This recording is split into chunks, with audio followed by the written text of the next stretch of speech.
There were 56 chairs set out for the funeral. 56. I counted them while everyone else cried. Karina had insisted on the silver-trimmed folding ones because they photographed better, but only 55 were filled. The one next to her, the one reserved for me, stayed empty. She told the usher not to seat me there.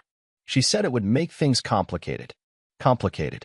Like mourning your father while secretly texting your attorney about divorce filings isn't already complicated. I stood at the back. Not beside her, not with family, not even among the distant cousins. I stood next to a ficus tree and a woman who once dated her uncle in the 90s. I held a funeral program that spelled my last name wrong. Nobody offered me a tissue. And when she stood to speak about her father, Glenn Darby, the oil titan, the man who once told me I smelled like drywall, she didn't mention me. Not once. Not in the list of survivors. Not in the thank yous. Not even a sideways glance. She wore black silk and heels sharp enough to puncture egos. She cried perfectly. Enough to seem human, not enough to smudge mascara. And when she returned to her seat, she leaned in and whispered something to the man sitting where I should have been. He laughed. I don't know who he was. I don't care. Because what happened after the service, that's where the story actually begins. It wasn't the inheritance. Not yet. It was what Karina did on the way out.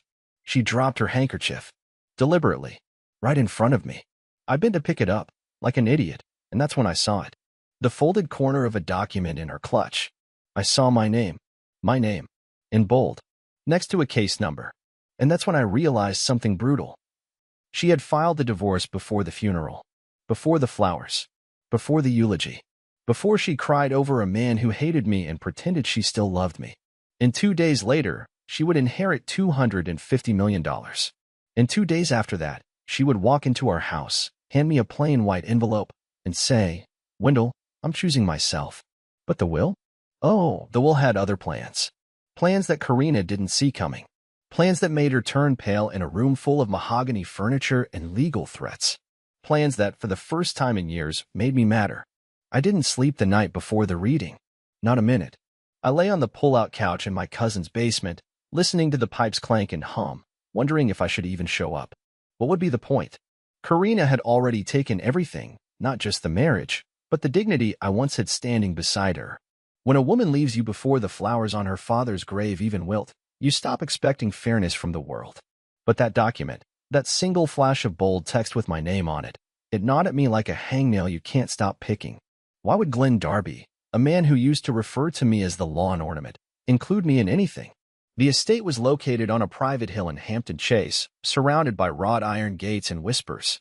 The kind of place where even the breeze smells expensive. I wasn't invited through the front like the others. I was directed to a side door, the one they usually reserved for caterers and service people, which was probably poetic in Glenn's eyes.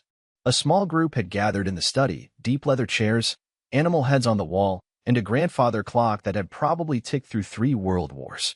Karina was already there, sitting with legs crossed, dressed in slate gray, no black this time. Mourning period complete. She looked at me, not with anger, not even with pity. Just a vacant, transactional calm. Like I was someone she used to lease a car with. And next to her sat the same man from the funeral. I noticed his shoes first, polished loafers with little gold tags. No one wears shoes like that unless they expect to be stared at. I took a seat in the far corner, where the light from the window didn't quite reach. Nobody greeted me.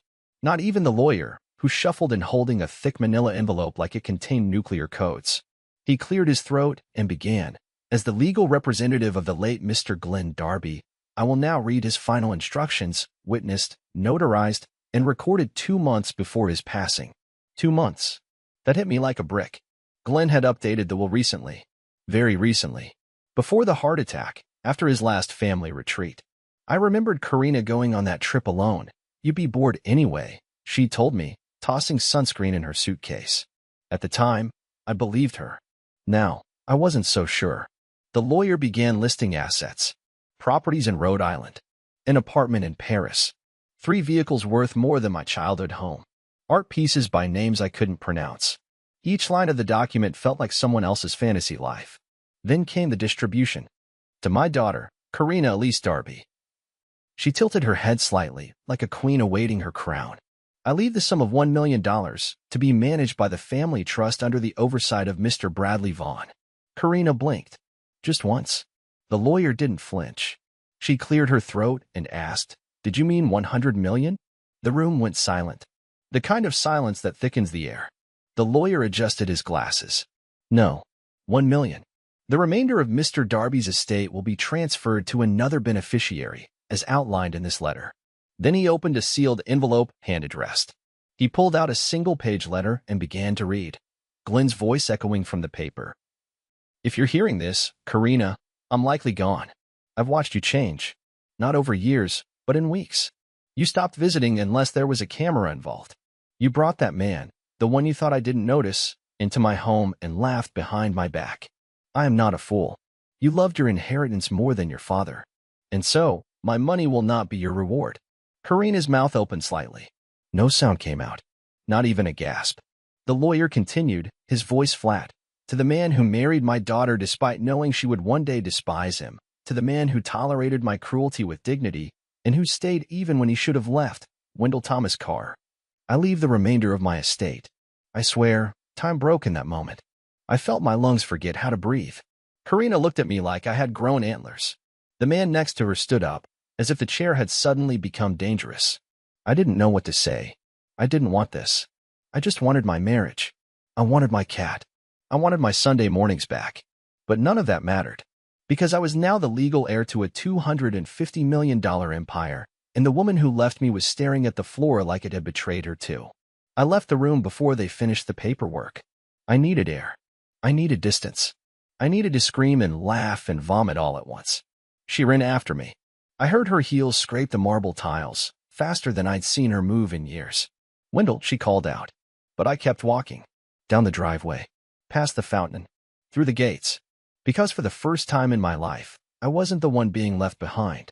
I walked for over an hour that day. Not because I didn't have a ride, not because I was trying to be dramatic, but because if I didn't keep moving, I felt like I might explode. The air felt heavier.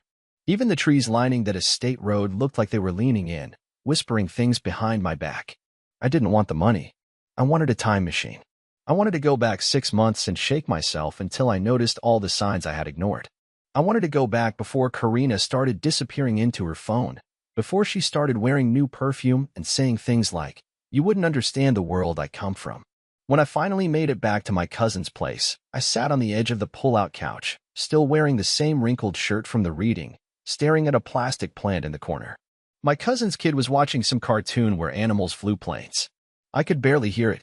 All I could hear was Glenn's voice in my head, that part of the will, to the man who stayed even when he should have left. I hadn't even known he'd seen me, the real me. And now he was gone. I didn't sleep that night either. But this time it wasn't confusion, it was fear. I wasn't built for this. I didn't know what to do with money that had more zeros than I'd ever seen. My whole life had been coupons, bulk ramen, and budgeting gas to make it through the week. I didn't even know how to talk to lawyers. What do you do with that kind of wealth when just last week you couldn't afford the fancy peanut butter? But Karina knew. She knew exactly what to do. The very next morning, she was waiting in front of the depot where I worked. Yes, I still showed up. What else was I going to do? She was leaning against the hood of her BMW like she hadn't shattered my heart and walked out on me. Like nothing had happened. And the look in her eyes, it wasn't sorrow. It wasn't even desperation. It was hunger. Strategic, polished hunger. "We need to talk," she said, pushing her sunglasses up into her hair like she was in some courtroom drama. "No, we really don't," I replied, brushing past her. But she followed me. Right into the building. Right past my supervisor. She cornered me near the break room, standing so close I could smell the same vanilla lotion she used when we were still sharing a bed. For a moment, I almost forgot everything. I almost remembered what it felt like to wake up next to her and think I'd won something. And then she said it. "You don't deserve this, Wendell." No apology. No guilt. Just that. I stared at her, honestly stunned she even had the nerve. She blinked like I was the unreasonable one. "You think this is your money?" she continued, lowering her voice. "This wasn't supposed to happen. He was punishing me. That's all. He always knew how to twist things. You're just a symbol, Wendell. This isn't about you." I laughed. Not because it was funny, but because I didn't know how else to stop my hands from shaking. "A symbol?" I asked. "So I'm not even a real person to you?" She crossed her arms. "You were a mistake that lasted too long." That line. I still hear it in my bones. A mistake that lasted too long. Before I could say anything, before I could even process how deeply that cut, she reached into her bag and pulled out a thick folder. Legal papers, highlighted sections, post-it notes sticking out the side like angry yellow teeth. "This is a revised proposal," she said, "for division of estate assets. You don't need all of it. You don't know what to do with it. You'll lose it. Let's be realistic. You'll get eaten alive." "Is that a threat?" "It's an offer, Wendell. A chance for you to walk away with dignity before you embarrass both of us." She smiled then. The same smile she used to give store clerks when she wanted them to waive the return policy. I didn't take the folder. I couldn't. My hands were clenched into fists at my sides. Not from anger. I wasn't raised to hit or shout, but from shame. Because a part of me believed her. A part of me thought, she's right, I don't belong in that world. But another part, a quieter, shakier voice inside me, said maybe I do. Maybe Glenn saw something in me that Karina never did. Maybe staying, even when it made me feel invisible, meant something more than just weakness. She turned to leave, heels clicking with confidence, folder still in hand. "You'll call me," she said over her shoulder. "You always do." But this time I didn't. Because this time, I had something I never had before. Leverage. And Karina? She wasn't done playing games. But neither was I. By the end of that week, everything about my life felt fake. I was still clocking in at the depot, still eating off-brand cereal in a borrowed basement, and still getting texts from Karina pretending like she was doing me a favor. She didn't beg. Karina never begged. She negotiated. Cold, calculated language. "Let's be smart about this. We can avoid dragging it out. Think of the media." The media? As if the world gave a damn about a guy who once fixed his neighbor's dryer in exchange for leftover barbecue. But someone must have been watching, because by Friday, I got a call from one of Glenn's estate attorneys. Not the guy from the will reading, but a younger voice, tense and uneasy. He asked if I could come in to review supplemental documents. I said I didn't understand. He said, "It concerns the structure of the inheritance. You'll want to read this yourself." The office was in a glass building downtown, the kind of place I used to pass on my way to dollar lunch specials, always assuming I didn't belong inside. The receptionist didn't even look up.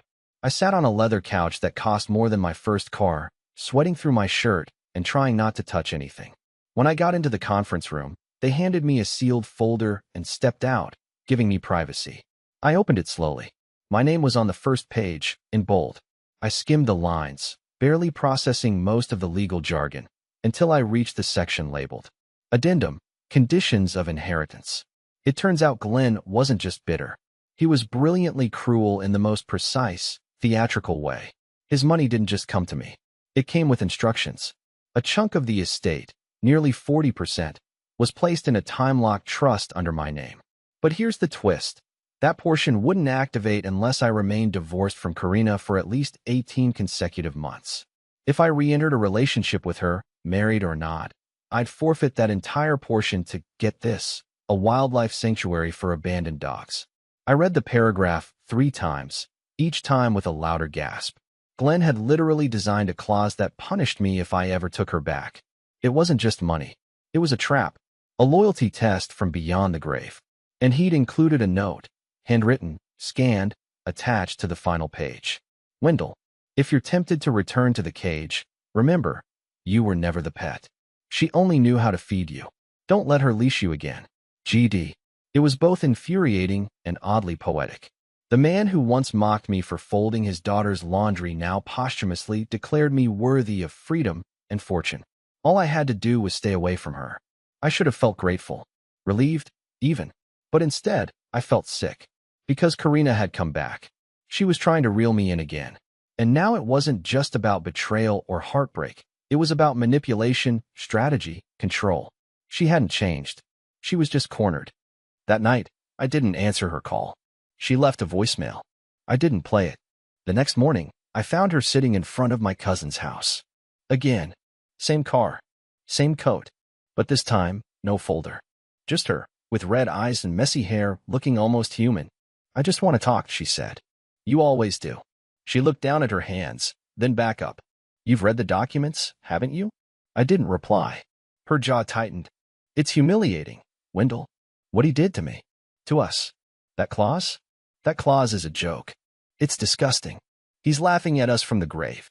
You sure he's not just laughing at you? I said without meaning to. It came out colder than I expected. She blinked. The first crack in the armor. I didn't mean to hurt you, she whispered. But I laughed sharp, tired. Didn't mean to? Karina, you had the divorce filed before his ashes cooled. I was just supposed to roll over while you collected the money and the guy in the blue loafers. She looked like she wanted to cry. But nothing came. And I suddenly realized something terrifying she couldn't. Not because she was too proud, but because the emotion just wasn't there. And maybe it never had been. Before she left, she tried one last thing. She reached into her coat pocket and pulled out a photograph. It was old, from our early days. A picnic by the lake, plastic wine glasses, her laying on my chest. She held it between two fingers like it meant something. I keep this with me, she said. You weren't just a stepping stone, Wendell. But I didn't take the photo. I left it on the porch after she drove away. That night, I looked up the sanctuary named in the clause. It had over 300 rescued dogs. One of them was named Captain Pickles. If I took her back, Captain Pickles got my money. I never wanted a symbol of my self-worth to be a pug with a lazy eye, but somehow, in that moment, I understood everything. Karina wasn't just trying to win me back. She was trying to defuse the bomb her father had planted. But the clock was already ticking, and I wasn't going to lose this time. The photo stayed on the porch for 2 days. It rained the first night. Just a soft drizzle, enough to warp the edges and blur my jawline. I thought my cousin's kid had brought it inside, but when I stepped out for work that Monday morning, there it was, still clinging to the wood, its corners curling like it had aged 20 years overnight. I picked it up, not because I wanted it, but because I needed the reminder. Not of what we had, but of what she gave up. You'd think this was where things cooled down, right? Where Karina cut her losses, disappeared into some mansion with marble floors, and left me to ride off into my accidental fortune. But you'd be wrong. Karina was never the type to lose quietly, especially not to someone like me. 3 days later, I got an envelope in the mail. No stamp. Just left in the box. My name printed in red ink on the front, bold, dramatic, theatrical, like someone trying too hard to seem mysterious. Inside? A single sheet of paper. No letterhead. No explanation. Just 2 sentences. There are things you don't know, Wendell.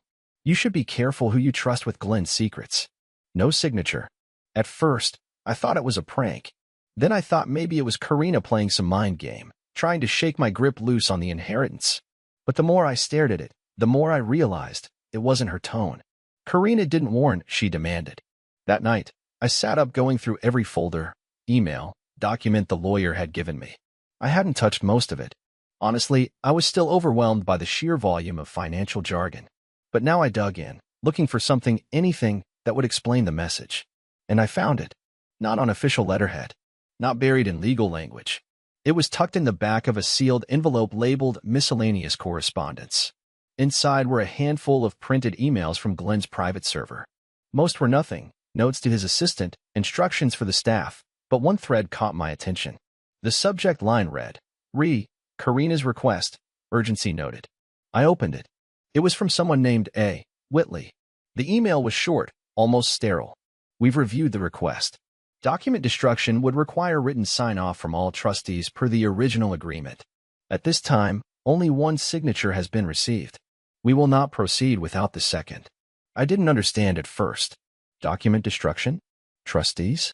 But the timestamp was just 2 weeks before Glenn's death. I flipped to the earlier message in the chain, and that's when the breath caught in my throat. Karina had requested the removal, destruction, of a file called Addendum C, Disqualification Clause. It didn't take a law degree to guess what that meant. I printed the emails and called Glenn's attorney the next morning. When I told him what I found, there was a pause. Not long, just long enough to tell me he hadn't expected me to find it. Mr. Carr, he said carefully, those documents were reviewed after Mr. Darby's passing. The clause was deemed valid. As you know, no alterations to the will were executed after his final notarized revision. So she tried to get the clause removed, I said, almost to myself. She made contact, yes. But legally, nothing changed. I hung up and sat there, staring at the wall for a long time. Karina hadn't just left me.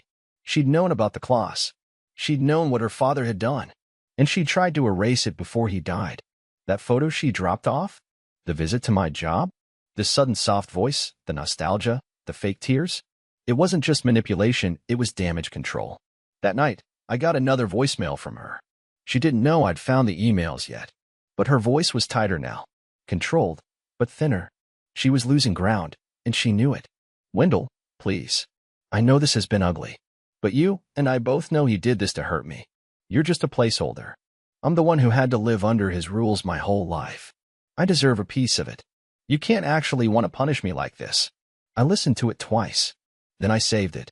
Not because I needed proof, I just wanted to remember exactly who she was when she thought no one was listening. But what Karina didn't realize, and what Glenn probably hoped I'd figure out, is that there were more than just emails. There were videos, security footage, archive logs, time-stamped visits to his estate, and one file, dated 3 days before he died, titled, Library, July 10th. I didn't even know the estate had a library. But apparently, that's where the final twist was waiting. And Karina? She had no idea I was about to find it. If you've ever been in a room that was never meant to feel warm, you'll understand what it felt like walking into Glenn Darby's private library. It took nearly a week of calls, paperwork, and waiting for clearance from the estate manager before they finally let me onto the property again. I half expected someone to stop me at the gate and say they'd changed their mind, that I'd been mistaken, that the money wasn't mine after all, that I'd go back to being invisible. But the guards recognized me now, not as Karina's ex, not as the broken guy who fixed radiators. No, now I was Mr. Carr, sole beneficiary of the Darby fortune. And apparently, even the marble lions by the front door stood a little straighter when you walked in with that title. The library was located on the second floor of the West Wing, a place I'd never been allowed when Karina and I used to visit. She told me it was off-limits, something about private archives and family history I wouldn't understand. Now I understood everything. It wasn't about books. It was about control. Because tucked between leather-bound first editions and a globe that probably hadn't spun in 50 years was a drawer behind a false panel. I didn't find it on my own. One of the estate staff, an older man named Horace, guided me there. He didn't say much. Just handed me a brass key and said he wanted you to see it. Inside the drawer was a single flash drive in a velvet-lined box. Labeled in Glenn's handwriting, Library, July 10th, Final Record. It felt heavier than it should have. Like it wasn't plastic and metal, but loaded with everything I'd been too blind to see for the past few years. I watched it alone in the estate study, with the curtains pulled and the doors locked. The file was under 5 minutes long. No music. No effects. Just raw footage from a fixed-angle security camera positioned above the fireplace in the library. It showed Karina, not crying, not mourning, not even alone. She was pacing, agitated, her phone clutched in one hand, the other gesturing wildly. She wasn't talking to Glenn. He was seated behind the desk, motionless, watching. His expression wasn't sad. It was exhausted. I leaned in. You have no right to do this, Karina snapped. You want to die with a smile on your face knowing you've taken everything from me? Glenn didn't respond. You hate me so much you'd rather give your empire to a man who unclogged your toilet? Still no answer. She stepped closer, voice rising. He's weak, Dad. He doesn't belong in this world. He's not even one of us. He barely knows how to dress himself. This is humiliating. Glenn finally moved, not much, just leaned forward. You made your choice, he said, voice cold. You left him before I was even gone. So what? She hissed. You were already halfway in the grave. He held up a hand, cutting her off. And yet I lived long enough to rewrite the will. She froze. Her face, normally composed, twisted in something close to panic. He went on, slower now. You thought you could outsmart me. Have your freedom. Keep the fortune. Erase the consequences. But Karina, there are consequences. You always thought love was leverage. But Wendell? He never asked me for anything. Never took a dime. Never insulted me, even when I tried to push him away. Karina backed up a step. Her expression was unreadable now, fury tangled with confusion. This isn't about love, she said finally. This is about punishment. No, Glenn said. It's about protection. I'm protecting my legacy from you. And that was it. The video ended. I sat there for a long time, the screen black, my own face faintly reflected in the glare. It wasn't satisfying. It wasn't some cinematic victory where the villain is exposed and justice rains down. No, it hurt. It all hurt. Because deep down, I'd still hoped she might care. That some piece of her, even a tiny one, had loved me once. But the way she spoke about me, like I was an embarrassing accident, she hadn't lost me. She had discarded me. And now, The only thing she wanted was the thing I accidentally inherited. The thing her father left me not out of spite, but out of recognition. But here's the problem Karina never saw coming. Something I finally understood in that dark, cold room. She hadn't just lost the money.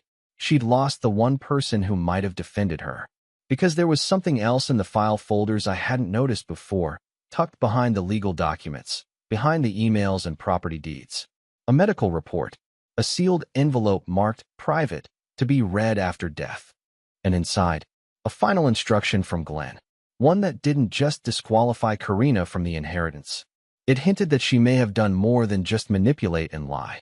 It hinted she might have helped speed things up. I don't know how long I sat there holding that envelope. I didn't open it right away. My fingers just trembled around the edges, like the damn thing might bite me if I looked inside. I've never been good with mysteries. I'm the kind of guy who Googles spoilers halfway through a movie just to ease the tension. But this wasn't a plot twist I'd been waiting for. This was real, and it had Glenn's initials on the seal. It wasn't long or dramatic, not like the video. Just a single-page note, handwritten in careful block letters. Glenn's penmanship looked sharp, almost mechanical, like every word had been measured twice and carved in with a blade. If this reaches you, Wendell, I am dead, and you've chosen not to give in to Karina. Good. You always had more spine than she gave you credit for. I'm not writing this as a confession. I'm writing it because I believe, deep down, I won't die by nature's hand alone. I know my daughter. I know what she's capable of when she's desperate. That line, that one line, it felt like ice in my veins. I have no proof, just instinct. I was healthy before the retreat. My doctors confirmed it.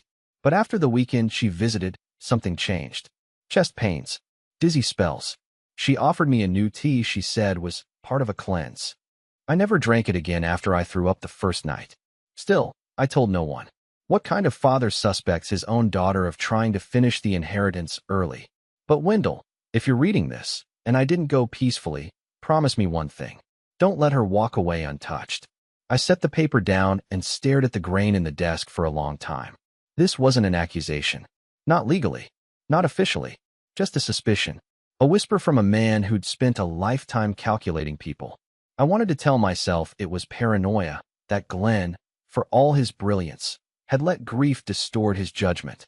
But my gut said otherwise. The memory of Karina in that video, hissing about taking everything, her obsession with the claws, the desperation in her eyes every time she showed up pretending to be remorseful, it all started to form a pattern. And that's when I remembered the security logs. Horace had shown me the server terminal briefly, just a footnote in the tour. But those logs, they tracked who entered what rooms and when. I rushed back downstairs and asked him if I could access them again. He hesitated, but when I showed him the letter, his expression hardened, and he simply nodded. We pulled up the archive for the weekend Glenn mentioned. Karina had entered the kitchen 6 times, the guest room twice, the library once, and Glenn's private quarters 7 entries, all between midnight and 4 a.m. 7. When I asked how often guests typically had access to that space, Horace said flatly, never. Unless invited. And that was the thing. I knew Glenn. He didn't invite Karina into that room at midnight. Not 7 times. Still, it wasn't proof. Not enough for police, not enough for lawsuits. But it was enough for me. Enough to understand that everything she'd done since the funeral wasn't about loss or grief. It was fear. Not of losing money, but of me discovering that she might have played a part in how fast the money arrived. It was fear wearing perfume and lipstick and tight smiles. So I made a choice. I called her.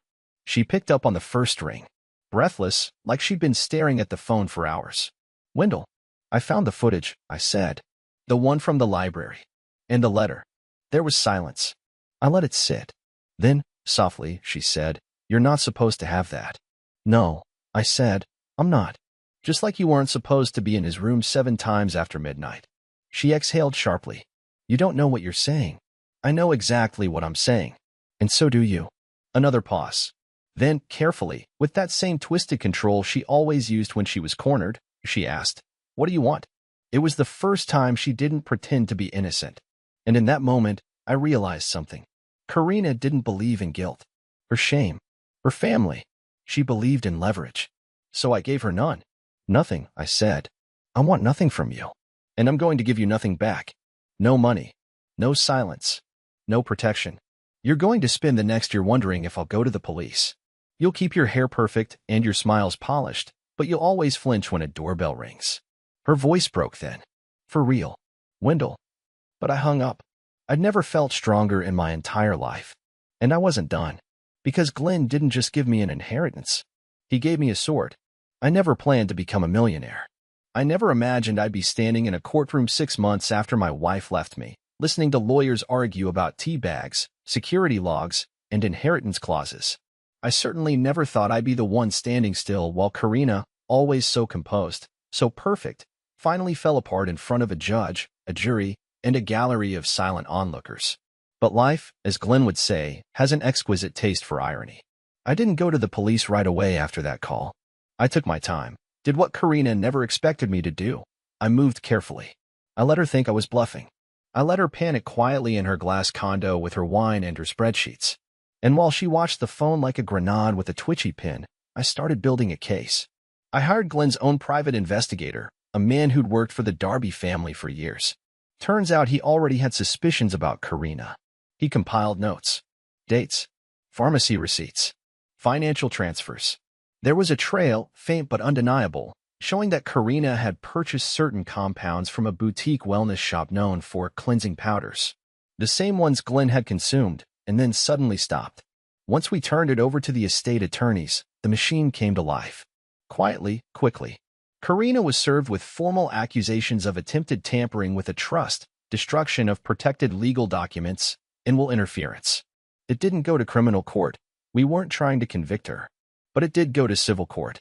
And in that courtroom, the full weight of Glenn Darby's empire crushed whatever hope Karina had left. The clause held.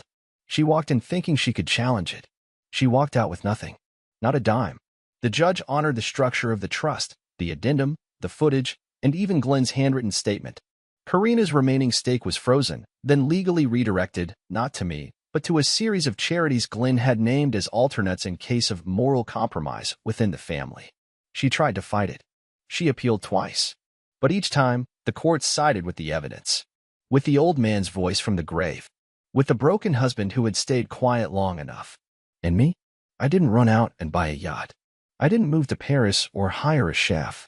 I moved into a modest place near a lake upstate, adopted 2 senior rescue dogs from Captain Pickle's sanctuary, and started volunteering there once a week. Funny how one clause written out of spite turned into the only peaceful place I've ever known. I've learned things I never knew I needed to learn. How to file estate taxes. How to trust again slowly. How to sleep without checking my phone at 2 a.m., wondering if she's texting someone else.